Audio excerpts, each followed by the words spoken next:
महंगाई के मारे मजीद बोझ बर्दाश्त करने के लिए हो जाएं तैयार। गंदम और आटे की कीमतों में इजाफे के बाद रोटी भी महंगी कर दी गई। रावलपिंडी में नान बाइयों ने रोटी की कीमत में 10 रुपए इजाफे का ऐलान कर दिया। शहबाज हुकूमत ने अवाम के लिए 2 वक्त की रोटी मुश्किल बना दी। फ्लोर मिल्स को गंदम की सप्लाई में कमी और इमदादी कीमत में इजाफे के बायस गंदम का बहरान शिद्दत इख्तियार कर गया। पंजाब में गंदम की सरकारी कीमत बढ़ाकर 3000 रुपए कर दी गई, जिसकी वजह से नान बाइयों ने भी रोटी, नान और पराठे की कीमत में 10-10 रुपए का इजाफा कर डाला।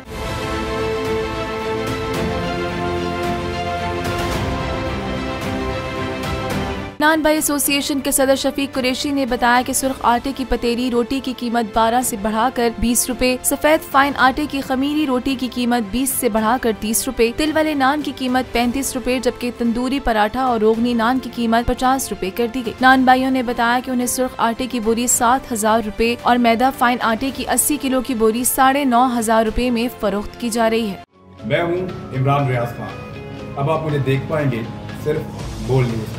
इमरान रियाज खान साहब जो हैं वो बोल फैमिली का हिस्सा बन गए हैं। बड़े अरसे बाद किसी चैनल ने हौसला किया है, तो मुझे ऐसा लगता था कि हमें बोलने की इजाजत नहीं मिलेगी, लेकिन बोल ने डिसाइड किया कि बोलने की इजाजत वो लेकर देंगे। मुझे बोल की एक चीज बहुत अच्छी लगी कि बोल ने कैटेगोरिकली कहा कि जो करना है करो, हमने अपना कोई बंदा नहीं निकालना।